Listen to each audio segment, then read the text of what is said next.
नमस्कार। उत्तर प्रदेश आज देख रहे हैं आप और आपके साथ मैं हूं दिव्यांशु।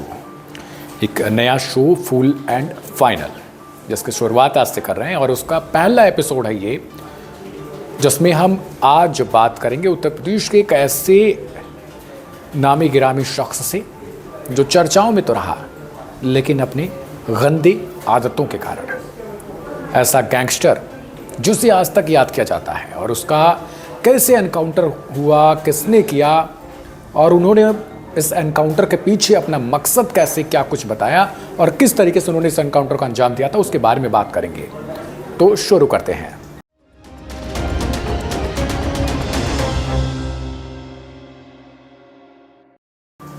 उत्तर प्रदेश में एक ऐसा गैंगस्टर पैदा हुआ था जो किस्से कहानियों में आज भी जिंदा है। 90 के दशक से इस गैंगस्टर ने न सिर्फ अपराध की दुनिया को बदल कर रख दिया बल्कि सरकार को भी पुलिसिंग के पारंपरिक तौर तरीकों से आगे सोचने को मजबूर किया। यानी कह सकते हैं कि जो पुलिस की प्रक्रिया थी गिरफ्तारी से लेकर एनकाउंटर तक की, उसको यूपी सरकार को चेंज करना पड़ गया इस आदमी के आगे। इस गैंगस्टर का नाम था श्री प्रकाश शुक्ला। अब तो आप समझ ही गए होंगे कि श्री प्रकाश शुक्ला कौन और क्या कुछ उसका इतिहास रहा है। फिलहाल हम बातचीत करेंगे आगे के लिए। यूपी के इतिहास की पहली मोबाइल सीडीआर यानी कॉल डिटेल रिकॉर्ड इसी गैंगस्टर के सिम कार्ड की निकाली गई थी। ये आपके जीके का भी सवाल हो सकता है और इसे नोट भी करना चाहिए आपको। इसी गैंगस्टर के चलते पहली बार यूपी पुलिस ने मोबाइल सर्विलांस शब्द सुना। ये भी रिकॉर्ड कर लीजिएगा क्योंकि उत्तर प्रदेश पुलिस इसी दौरान जानती है कि सर्विलांस शब्द होता क्या है और सर्विलांस का आखिर उपयोग क्या होता है, जो आगे चलकर उसकी पहचान बन गया। ये वो दौर था जब पुलिसिंग पूरी तरीके से मुखबिरों पर टिकी होती थी। यानी वो दौर था जब मुखबिर होते थे पुलिस के, वो कुएं से लेकर तालाबों से लेकर गाँव में बसते थे, दौड़ लगाते थे। और वो मूवी आपने देखी होगी तिरंगा, जिसमें एक मुखबिर रहता है जो फ़ोन कर करके बार बार चीज़ें बताता है लेकिन अंत में उसकी मौत हो जाती है। कुछ इसी तरीके से पहले मुखबिर होते थे जो पुलिस को फ़ोन करके सूचना देते थे और इन्हें पुलिस ही पालती थी एक तरीके से। लेकिन लखनऊ में एक के बाद एक ताबड़तोड़ जघन्य हत्याओं में सब कुछ बदल कर रख दिया था उस दौर में जब मुखबिर की घटना होती थी, जब मुखबिर जैसे लोग पुलिस को इस बारे में जानकारी देते थे कि फिलहाल क्या कुछ चल रहा है और कौन ऐसा आदमी है जो आगे हो सकता है हत्याएं कर सकता है या फिर किसी घटना को अंजाम दे सकता है। 1997 में लखनऊ में एक के बाद एक 3 हत्याएं हो चुकी थी। पूरा शहर दहल गया था, राजधानी दहल गई थी। ये सभी घटनाएं दिन दहाड़े अंजाम दी जाती थी। पहले एक लॉटरी व्यवसायी की दिन दहाड़े हत्या हुई। इसके बाद पूर्वांचल के माफिया वीरेंद्र शाही को एक बच्चों के स्कूल के पास गोलियों से भून दिया गया। इसके बाद हुसैनगंज चौराहे पर स्थित एक दिलीप होटल के कमरे में जो है वो AK-47 की गोलियां से छलनी कर दिया गया। यहां मारे गए लोग भी पूर्वांचल के ही थे। ये हुसैनगंज जौनपुर में पड़ता है। प्रदेश की राजधानी में इन ताबड़तोड़ घटनाओं से तत्कालीन कल्याण सरकार दबाव में आ गई थी। पुलिस पर यह दबाव और भी बढ़ गया था। लखनऊ पुलिस सरगर्मी से इन घटनाओं के पैटर्न और उसके पीछे शख्स की तलाशी में लग गई। लेकिन वो सोचिए आज के पुलिस और उस समय के पुलिस में कितना अंतर था कि पुलिस के पास न सर्विलांस की चीज़ें थी, ना वो किसी तरीके से ऑटो डिटेक्ट लोकेशन होती थी जिसके जरिए आज के पुलिस तलाश तो करती है लेकिन विकास दुबे जैसे लोग उसको फर्राटे से गुमराह करते फिरे। वीरेंद्र शाही की हत्या के दौरान तो ज़्यादा सुराग हाथ नहीं लगा, लेकिन दिलीप होटल की घटना के बाद से पुलिस को पता चला कि गोरखपुर का कोई श्री प्रकाश शुक्ला नाम का युवक है जो इन घटनाओं को अंजाम दे रहा है। अब यहीं से पुलिस को जो सूचना मिलती है, जो संदेह होता है, वो एक पटकथा लिखने जा रही थी, यानी श्री प्रकाश शुक्ला के एनकाउंटर की। लखनऊ में तत्कालीन सीओ रहे कैसरबाग और अब retired IPS Rajesh Pande. UP police उन दिनों के ये चुनिंदा अफसरों में से एक हैं जो सबसे पहले श्री प्रकाश शुक्ला की खोज में लगे और तमाम चुनौतियों से जूझते हुए इस दुर्दांत अपराधी को उसके अंत तक पहुंचाया था।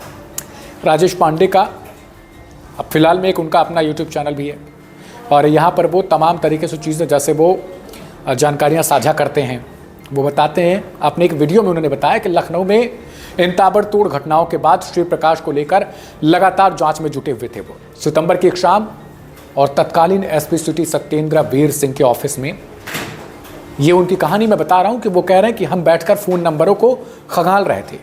खाली समय में हम लोग यही करते थे। पहली बार हमें मोबाइल फ़ोन की CDR प्राप्त हुई थी। उषा फ़ोन की यह CDR थी।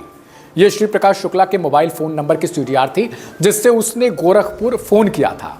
यानी अब देखिए, जो सर्विलांस का जो शब्द था वो यूपी पुलिस के पास ट्रांसफर होने लगा था। इसी बीच सत्येंद्र वीर सिंह ने कहा कि चलो आज भी जनपथ पर चलते हैं। दरअसल ये पिछले जो 4 दिन थे, यानी जब ये कहानी बता रहे हैं उस दौर बता रहे हैं ये कि 4 दिनों से हम लोग जनपथ जा रहे थे। उस समय सूचना का कोई ऑनलाइन माध्यम नहीं था। मैनुअली मुखबिरों से पुलिस को सूचना मिलती थी। यह पता चला कि श्री प्रकाश शुक्ला खुद दाढ़ी नहीं बना पाता, वह हाई प्रोफाइल सैलून में ही दाढ़ी बनवाने चाहता है। मुखबिरों से मिली सूचना की जब पड़ताल की गई तो 2 सैलून पता चले। एक ताज होटल में था, दूसरा हजरतगंज स्थित जनपथ मार्केट में। जांच की गई तो ताज होटल में पता चला कि श्री प्रकाश का जो सैलून है वो वहीं पर है, यानी वहीं पर वो दाढ़ी बाल अपने बनवाता था। वहाँ काफ़ी अच्छी टिप भी देता था। इसी तरह का एक सैलून, टिप के बारे में तो आप जानते ही होंगे। टिप जो अच्छी चीज़ें करने के बदौलत हम और आप जैसे लोग किसी को कुछ रुपए थमा देते हैं, कुछ अच्छी चीज़ें दे देते हैं, कुछ तारीफ कर देते हैं, वह टिफी हो गई। इसी तरह का एक सैलून हजरतगंज में भी स्थित जनपथ मार्केट में था। इसका नाम था Bombay hair cutting saloon. Police को सूचना थी, इस लिहाज से लगातार सैलून पर नजर रखी जा रही थी। राजेश पांडे कहते हैं कि हालांकि ये गारंटी नहीं थी कि श्री प्रकाश जनपथ में आएगा या नहीं आएगा, लेकिन कई सुराग और मिल रहे थे। अभी तक की जांच में पता चला था कि श्री प्रकाश को महिलाओं के आसपास रहना पसंद है और जनपथ की इसी मार्केट में महिलाएं, लड़कियां खासकर आना जाना उनका लगा रहता है। वह उन पर कमेंट करता था, उन्हें घूरता भी था, यानी एक तरीके से कर लें कि अश्लीलता उसके जहन में भरी हुई थी। तो सत्येंद्र वीर सिंह ने जब कहा कि पेशकार आरके सिंह से बोला उन्होंने कि आप रुक जाओ, हम लोग जनपथ होकर आते हैं। लगातार खाली हाथ ही लौट रहे हैं, कोई जरूरी नहीं कि इस बार भी मिल जाए। लेकिन आरके सिंह ने कहा कि नहीं साहब, मैं भी चलूंगा। उन्होंने बताया कि सर, आज एल्डिको ग्रीन के पार्क में मुरारी बापू की कथा है। हम और हमारी पत्नी ये कथा सुनना चाहते थे। हम यहाँ काम खत्म करके जल्दी से चले जाएंगे, बस 2 पास का इंतजाम करवा दीजिए। आप गोमती नगर थाने में किसी से कह दीजिए, हम वहाँ जाकर पास ले लेंगे। यानी जो मुरारी बापू का कथा होता था उस दौरान आज भी होता है, तो उस दौरान पास लगता था कि लोग अंदर आ सके वो पास दिखाकर। कथा रात 9 बजे से उनकी शुरू होनी थी। अब राजेश पांडे अपने वक्तव्य में आगे कहते हैं कि सत्येंद्र वीर सिंह साहब के पास एक मारुति 800 कार थी। पहले यह कार बहुत चर्चित हुआ करती थी, जिसकी आज कोई कीमत नहीं रहेगी।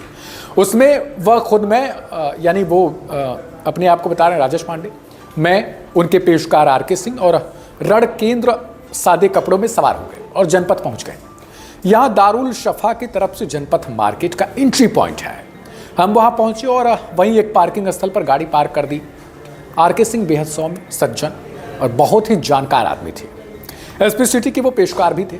तो जितनी भी वीवीआईपी ड्यूटी एसपी सिटी के यहाँ से निर्गत होती थी, जैसे किसी को ड्यूटी लगवानी हो, कटवानी हो, छुट्टी लेनी है आदि के लिए संपर्क सूत्र आरके सिंह ही होते थे। इस कारण शहर भर के पुलिसकर्मियों से आरके सिंह का संबंध था। इसी तरह शासन को कई तरह की सूचनाएं भी एसपी सिटी दफ्तर से लगातार भेजी जाती है। उन्हें संकलित करना और समय पर भेजना आरके सिंह का काम था। यानी जो रोजमर्रा की चीजें होती थी वीवीआईपी से लेकर सिक्योरिटी तक की, वो चीजें आकलित करना, संकलित करना, ये इनका ही काम था। लेकिन इसके साथ ही वह अब नए काम में भी हमारी मदद करना चाहते थे, यानी जो श्री प्रकाश शुक्ला को लेकर ये नंबर टैपिंग और ट्रेसिंग का काम था, यानी जो आज सर्विलांस कहा जाता है। इसमें तमाम तरह की जानकारी इकट्ठा करनी होती थी, जैसे नंबर वाले व्यक्ति की डिटेल क्या है, वह करता क्या है, इन सबको जुटाने में आरके सिंह सहयोग करते थे। तो जब हम लोग जनपद पहुंचे, यानी जो राजेश पांडे मैं बार बार कह रहा हूं वही कह रहे हैं ये, तो जब हम लोग जनपद पहुंचे तो हमें चेक करना था कि बड़े बैग वाले में कौन लोग हैं, कहीं वो AK-47 तो नहीं लिए हैं। दरअसल श्री प्रकाश के बारे में यह पता चला था कि वह AK-47 एक बैग में रखकर हमेशा अपने साथ रखता है। सबसे पहले हम चारों लोग बॉम्बे हेयर कटिंग सैलून की दुकान पर गए। यहाँ आरके सिंह अंदर गए और उन्होंने अंदाज से कहा कि इस हुलिया, इस उम्र का कोई आदमी नहीं है। हम बाहर निकल आए। तय हुआ कि सब एक साथ ही चलते हैं। हम लोग पीछे से जनपद के मेन एंट्रेंस तक गए। यहाँ हजरतगंज के सड़क से फिर लौट गए। जनपथ में बीच में चबूतरा है जहाँ तमाम दुकानें हैं, यानी वहीं पर दुकान की जैसी चीज़ें लगाई जाती हैं। आरके सिंह वहीं ऊपर से ही रुक गए। हम लोग यानी सत्येंद्र वीर और राजेश पांडे अपने आप को भी शामिल कर रहे हैं और उसके साथ रणकेंद्र जो सिपाही था, चबूतरे के सीढ़ी से नीचे उतर आए और जनपद से पार्किंग की तरफ से सीधे निकलने वाली गली से गुजर रहे थे। जैसे ही गली में घुसे, एक नाटे कद का व्यक्ति बड़ा सा बैग लिए दिखा। उसके कद और बैग के साइज को देखकर मामला संदिग्ध लग गया। सत्येंद्र वीर साहब ने तुरंत कहा कि बैग खोलो। इस पर वो आनाकानी करने लगा। इधर उधर देखने लगा। वह बार बार बैग की चेन की तरफ हाथ लगाने की कोशिश कर रहा था। सत्येंद्र वीर सिंह ने अपनी पिस्टल निकाल ली। इस बीच राजेश पांडे कहते हैं, मैंने चेन पूरी खोल दी। जैसे ही चेन पूरी तरीके से खुली, वह हाथ छुड़ाकर बगल में चिकन की कपड़ों की दुकान में घुस गया। राजेश पांडे चिल्लाते हैं, सर इसमें AK-47 है। फिर उस बैग को छोड़कर हम दुकानों में भागने लगते हैं। इस बीच हम सभी ने पिस्टल निकाल ली। वह दुकान के अंदर गिर गया था। अचानक उसने रणकेंद्र की पिस्टल को झपट्टा मार लिया। यानी पूरी फिल्मी स्टोरी है। एक तरीके से सोचिए कि उस समय का जो गैंगस्टर था श्री प्रकाश शुक्ला, जिसके ऊपर मूवी भी बन चुकी है, फिल्में भी बन चुकी हैं, तमाम फिल्मों में आपने देखा भी होगा उसके बारे में। लेकिन राजेश पांडे जो एनकाउंटर स्पेशलिस्ट थे, आपको बता दें कि 2009 में जब ATS बनाया गया था, एंटी टेररिस्ट स्क्वाड, तो उस टाइम भी ये उसमें फाउंडर के तौर पर रहे थे, फाउंडर मेंबर के तौर पर रहे थे।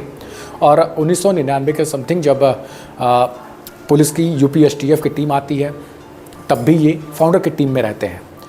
वो कहते हैं कि उसकी पैरों से मारने की कोशिश की गई, लेकिन वह पिस्टल नहीं छोड़ रहा था। यानी उस श्री प्रकाश शुक्ला वही था, उसे मारने की भी कोशिश ये लोग कर रहे थे कि वो कम से कम पिस्टल छोड़ दे, लेकिन वो नहीं छोड़ रहा था। ऐसे खींचतान में उसे दुकान से बाहर लाया गया। इस बीच फायर करना पड़ा। उसके पैरों में गोली लगी तो बड़ी मुश्किल से उसने पिस्टल छोड़ दी। अचानक हल्ला हुआ कि एक और बदमाश मारा गया है। गोली चलने की आवाज़ भी आई।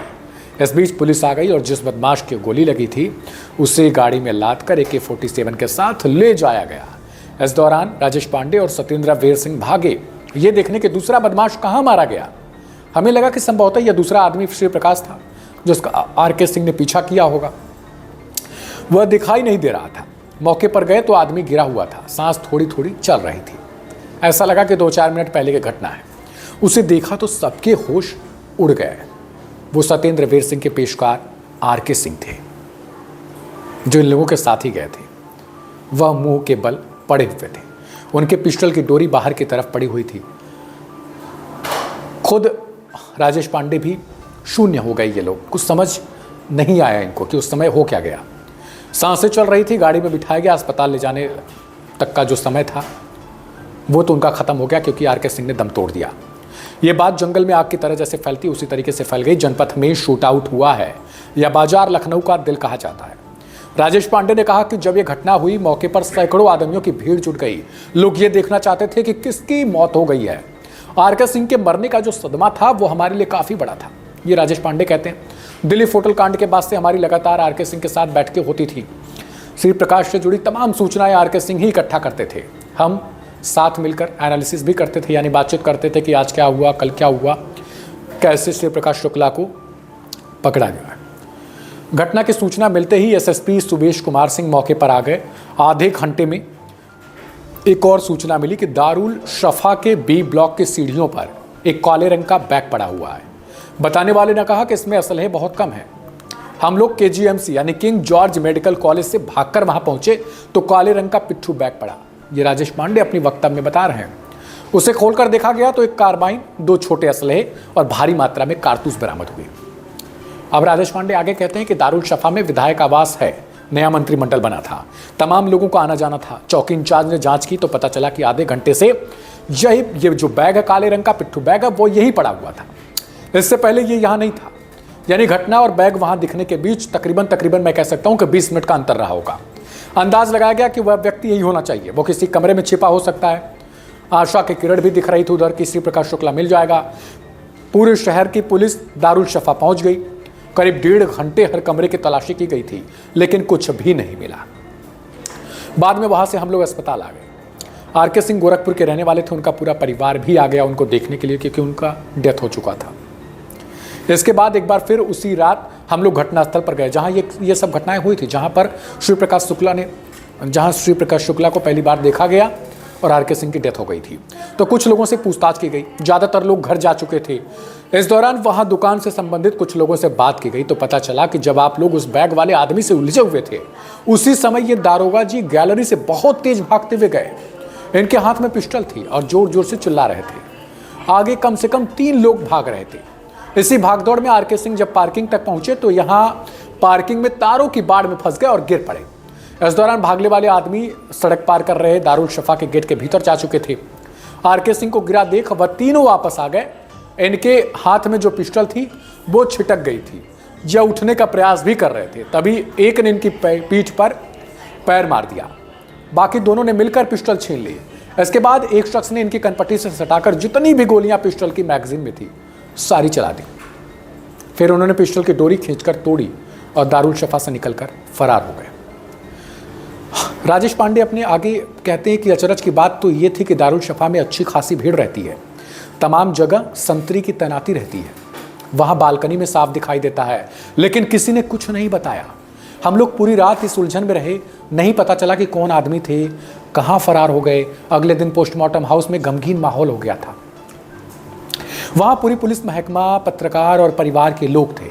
इस बीच पोस्टमार्टम हाउस में अंदर से एक आदमी बाहर आया। उसने बताया कि 9 गोलियां लगी हैं, वो भी कनपट्टी पर। उनकी जेब से एक हनुमान चालीसा, एक पर्स जिसमें कुछ रुपए और श्री प्रकाश शुक्ला की एक फोटो मिली है। इसके बाद पुलिस लाइन में उन्हें अंतिम सलामी दी गई। बेहद दारुणिक दृश्य था, यानी आप समझ सकते हैं कि वो व्यक्ति जो जिज्ञासावश श्री प्रकाश शुक्ला को पकड़ने के लिए इन लोगों के साथ दौड़ता है और आखिर में उसकी मृत्यु हो जाती है। इसी बीच सत्येंद्र वीर सिंह ने हमसे कहा कि यानी राजेश पांडे से कहा कि सुबेश कुमार सिंह साहब सिर नीचे किए हुए हैं, हमें उनके पास चलना चाहिए। हम पहुंचे तो देखा कि सुबेश कुमार सिंह फपक फपक कर रो रहे हैं। बेहद कठोर हृदय के व्यक्ति जो उनसे सामान्य रूप से किसी के सामान्य से बात करने की हिम्मत नहीं पड़ती थी, यानी बहुत गुस्से वाले में थे और कहीं ना कहीं वो ऐसे थे कि जो उनसे बात करने में लोग झिझकें। उन्होंने हमसे कोई बात नहीं की और चुपचाप गाड़ी में बैठ गए और वहाँ से चले गए। हम और सत्येंद्र वीर सिंह साहब एक साथ बैठे और चले, हम भी चले गए। दफ्तर पहुँचे तो सुबेश कुमार सिंह साहब भी गाड़ी से उतर रहे थे। हम लोग जैसे ही उनके करीब पहुँचे तो देखा कि उनकी आंखें लाल हो गई हैं, लेकिन उन्होंने कोई बात नहीं की। हम लोग वहाँ से फिर चले आए। हम वापस अपने कमरे में आए और काम में लग गए। सभी का मन बेहद ख़राब था क्योंकि ऐसी घटना ही घट गई थी, कुछ सूझ भी नहीं रहा था किसी को। एक दिन एसएसपी सुबेश कुमार सिंह साहब ने सभी को बुलाया और कहा कि दृढ़ निश्चय किया गया कि आर के सिंह का मौत का बदला लिया जाएगा और श्री प्रकाश शुक्ला को छोड़ा नहीं जाएगा। और फिर क्या था, फिर अब इसी को लेकर पूरी तरीके से ये लोग एक्टिव होते हैं और अंत में श्री प्रकाश शुक्ला को पकड़ लिया जाता है। और पकड़ा क्या जाता है, उसका एनकाउंटर कर दिया जाता है। तो ये जो पूरा एक घटनाक्रम था, एक सीक्वेंस था, वो हमने आपको बताया। और मैं अगले एपिसोड में आशा करूंगा कि मैं खुद राजेश पांडे जी को बैठाऊं और आप तक उनसे वो कहानी, वो किस्से जानने की कोशिश करूं जो उन्होंने उस दौर में किया था। चूँकि एक एनकाउंटर स्पेशलिस्ट भी हैं तो उनसे ये भी जानने में दिल इच्छा रहेगी कि यूपीएसटीएफ का गठन कैसे हुआ, एटीएस का गठन कैसे हुआ, ज़रूरत क्या पड़ी, और ऐसे ही कुछ तमाम तरीके के जो एपिसोड रहेंगे वो हम कंटिन्यू आपके साथ साझा करते रहेंगे। और हमारी उम्मीद रहेगी कि आप इसे अपना प्यार देंगे और शेयर करते हुए लाइक और फॉलो करना बिल्कुल मत भूलिएगा। नमस्कार।